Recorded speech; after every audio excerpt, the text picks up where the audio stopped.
it presents itself differently, but I definitely think we're there as a whole. The society in this country is, I mean, yeah, it sucks.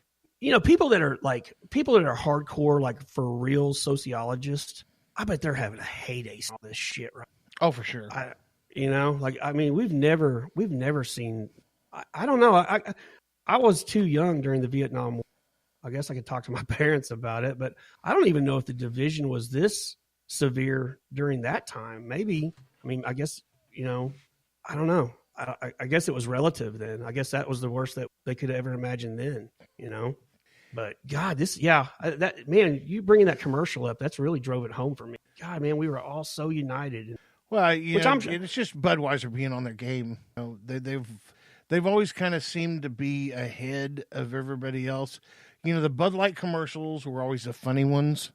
Mm-hmm. The Budweiser commercials were always generally the more serious ones. You know, a few years ago they had one where young Clydesdale was brought to the main farm where they train the Clydesdales to become Budweiser Clydesdales, and you know, this guy unloads him from his horse trailer and kind of pats him on the face and says goodbye, and then a few years later, you know, here comes the Budweiser Clydesdales marching down the street, and he sees his old horse, and he thinks, man, I guess he just forgot me, and whenever the parade was over, and that horse was unhitched, he walked back toward it. Yeah. You remember that one? That was a good one too. Great commercial, you know. The ones about the dogs, great commercial. You know, Doritos always brings a good one out too. Doritos are always funny. Yeah, they always bring a good one out. I tell you what commercials I miss are the fucking GoDaddy commercials with Danica. Yeah, that's God, I miss those. Those were good. Those were good. And then the E-Trade baby. Oh, I forgot about the E-Trade baby. Yeah. Boy, you just took me down memory lane. Yeah, man, that's when commercials were awesome. And now we're escaping manhood. Yeah, now we're putting our political statements out there, and the hashtag #MeToo movement in the forefront of everybody's mind. And again, I'm not trashing that fucking movement. I'm just saying it's a little bit overplayed right now. I'm sorry. I'm not going to put it on a dress to watch the Super. Fuck you. Speaking of the Me Too movement, I heard today they came out and said Weinstein part of a sex trafficking ring. You think? Now, say that again. They came out today and said Weinstein is now accused of being part of a sex trafficking ring. What? Yeah, you think? He was probably in the top echelon of that ring when he's got fucking hot ass fucking actresses that he's sexually assaulting. Yeah, he was probably like the big man on the block. You just now getting around to thinking about that, Me Too? Jesus. Y'all are slow. Fuck. Slow as fuck. Holy crap. I don't know, man. There's some weird news stories coming out, that's for sure. Try to think of some other. There was one commercial that was like, you had these old cowboys and they had a mustache and they were talking like this, and it's a job out there, 18 hours a day doing nothing but herding, and then it switches to this long view and they're herding cats. Oh, I remember that one. Yeah. Yeah, I do remember that now. God, there's been some classic Super Bowl commercials. I really hope ones. I hope Gillette is not the bar. Like I hope they just bury that thing. I kind of hope that doesn't play. That's fine, but you got that Gillette commercial coming up that's basically emasculating men, and then there's a commercial about medical marijuana that could really help people and get some knowledge out to them that CBS is not going to view. Yeah. Thank you, Les Moonves. Idiot. Yeah. High five. I mean, yeah, good one. That doesn't make any sense. They don't have any problem. They don't have any problem putting an ad on, advertising beer or whiskey or any of that. And I'm sure if a pharmaceutical company had enough money, we all do, they'd play an ad for some kind of medicine that they got out on the market. Which, I mean, for more states than not, marijuana is now a medicine. So I don't understand that. I don't see the problem there. Man, I tell you what, I just busted into some ice cream tonight that is insanely good. It's Bluebell, and Bluebell is kind of a regional brand for Texas and Oklahoma, and I don't know how far the stretch goes on it, but they have an ice cream out called Mardi Gras King Cake. And I know you've tried it. Slap your motor. Yeah, you tried it. You got me on it. And I had my wife buy 2 half gallons today. Delicious. Now, there's no king cake baby in there, so don't go eating the whole fucking thing looking for a baby because you're going to be disappointed when you get to the end. But it is really, really, really good ice cream. And then I got to thinking, well, with the new 420 Eats show coming out, wouldn't that be cool if we could go to the Bluebell ice cream factory and watch them? Because if you're high and you ain't got nothing around but ice cream in the freezer, ice cream is the best fucking thing in the world.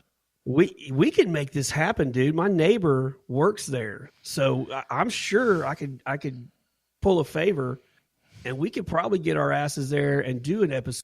Yeah, there'll probably be some documents we have to sign, like we can't talk about listeria and blah blah blah. But got to take a Silkwood shower before you go in there, and that's probably true. I'm sure it is. But no, it's good ice cream. And then, of course, today being Tuesday, Taco Tuesday. It's Tuesday when we're recording this week. I will drop the episode on Wednesday tomorrow. So when you hear this in the morning, it's only 12 hours old. Taco Tuesday, man. That's my favorite day of the week for the most part. Well, for food. Otherwise, Tuesday is just a stepchild of the fucking week. I've said that for years, man. Tuesday's that one day of the week, stepchild. You're not halfway through the week. On Thursdays, you're like, okay, we're at the end of the week here. I can see the end of it coming at me. Friday, like 5 o'clock, the weekend starts. Tuesdays are just, Monday's that day. It's just there for everybody to fucking hate. Yeah, Monday's the suck. Mm-hmm. For sure. But then you got Tuesday's just a nothing day. Maybe that's why they christened it Taco Tuesday, so there's something to look forward to. Perhaps. Dude, I went off the chain with some tacos in the house tonight. Like, I fried some bacon up, cut it up into giant bacon bits. More like bacon strips, really. Threw that into some ground beef that I actually cooked in a little bit of leftover bacon grease. And I'm telling you right now, man, you ain't never had the only way it could have been better if I would have had some king cake ice cream to finish it off with, man. That king cake ice cream is almost a sexual experience. It is. It's one of those ice creams where I go to take a bite out of it, and I'm like, wife is wanting me to come have sex, but this ice cream is so good, and it's going to melt if I go, so I'll just stay here at the ice cream. Yeah, man. It's real good. It's pretty fucking amazing. That'd be a nice night at Camp Shiner for somebody. Like a night of Hot Pockets and then finish it off with some king cake ice cream. That's, oh my God. Hot Pockets and king cake ice cream. What do you think, Donnie? Does that sound good? Hot Pockets and king cake ice cream? You guys can't hear him. We can hear him in our monitors, but he said, yeah, that's about as redneck as it gets. And if anybody knows rednecks these days, it's Donnie. That's for sure. Donnie, we love you, brother. Swear to God. I want to save our money up, and let's get like a 73 or 74 Pinto, paint it Hemi orange, and put an 01 on the side of it, and that can be Donnie's podcast. Fucking AMC Gremlin. AMC Pacer. But he could pull it off. Like, if I saw Donnie at a stoplight sitting in that car, it wouldn't even surprise me. It wouldn't even take a double. Fuck no. 1976 Mustang. Yeah, buddy. That's me looking at you. And it's your fucking fault, too. You're the one that cut your shit into a mullet. It's like walking in here with a fucking strap-on bomb. Hey, we should raffle off a date with Donnie at Oklahoma. We should, but his wife is fucking hot. I tell you what, Jennifer, man, I'm sorry, sugar. Jennifer, I'm not trying to blow you up or anything like that. Seriously, you are hot. Donnie, don't want nothing to do with her. Got my own wife, have my own problems. But your wife's hot, dude. Hot. Like he always wonders why I can randomly high five him, and that's why. Oh my God! Oh my God! I just figured it out. You're just like Joe fucking Dirte, man. You got the fucking you got that fucking hair and that chick at home, the one that you thought was your sister. Remember in the movie?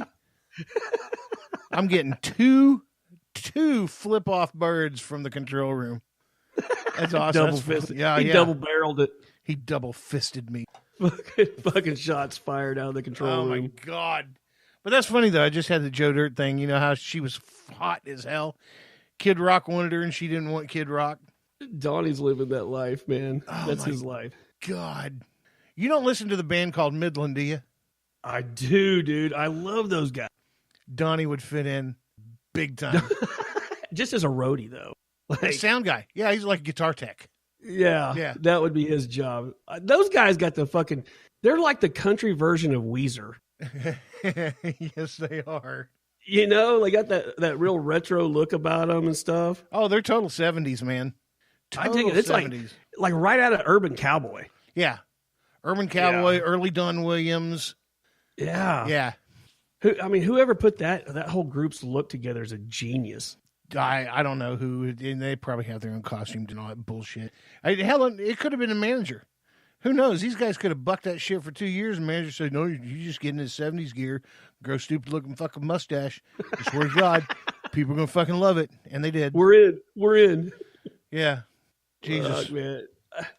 Now, you want to talk about somebody taking on, like these guys in Midland, I'm sure, before they were in the band and before they had to take on these personas that they are, they probably looked normal.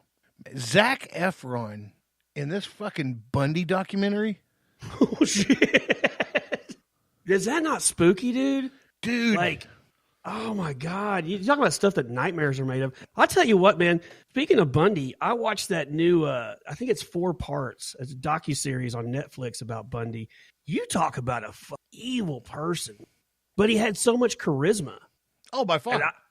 And the fact that Efron has pulled it off so well, like, good God, that just gives me shivers. I look at Zac Efron like my fucking neighbor from college who's in a fraternity, and I don't look at him as a method actor or character actor. And he was fantastic. If he doesn't get some kind of nomination for this, the system is broke, man, because this was his dramatic coming of age role. There's no comedy to this whatsoever. It's eerie, dude. I mean, it is fucking eerie. I keep like every once in a while I'll get bored with my laptop and I'll just Google images of it. I'm like, God damn. Yeah. I don't know. Yeah. Maybe it's just the timing. Maybe it's because I watched that docuseries about Bundy, but it just creeps me the fuck out, man. Yeah. If you haven't watched that docuseries, dude, you should take some time and do it. That dude, I mean, the methodical ways that Bundy went about gathering these women up to kill him, I mean, that was an evil. And the crazy thing is that he was very charismatic. Like even in interviews that you see. Yeah, it's like evil genius. Yeah. Yeah, man, I mean, that, good God, man. And apparently this docuseries was done by a dude that had, I don't know, close to 100 hours of interview tapes with him. And the weird thing was that he said at one point when he was trying to get Bundy to open up about these crimes, he wouldn't. He kind of tap danced around it until he could get him to talk about it in third person. And once he started talking about it in third person, he opened up. I'm like, man, that's all kinds of creep. Yeah. Yeah. Yeah. Everybody, if you get a chance and you feel like a Saturday rabbit hole, dive in that rabbit hole. Yeah, there you have it. You're welcome. Tell you what, I am going to throw up a podcast I've been listening to. You turned me on to, and I'm going to give them a solid mention because they're funny as hell. They're 3 people out of Tampa, Florida. They have a great bond. It's like a really good trifecta of people bouncing things off each other. They're funny. They're hilarious. Oh my God. They are out there and they pull no punches, man. They say, hey, this podcast is full of profanity, and it sure the fuck is. But I'm gonna, if you look up HTNOS in iTunes or anything else, it's a hashtag no offense show, and these guys are awesome. 2 guys and a girl. I listened to the podcast today, and I was like, I've got images of her boobs in my head, so I hope I'm not really disappointed if I see her in real life, because in my head right now from the podcast, she has really nice boobs. Yeah, so, those guys, man, they kept me entertained. I listened to 40 minutes, and it flew by. and I guess it's a married couple and a buddy of theirs. Yeah. And man, it is genius work. I mean, those guys are knocking it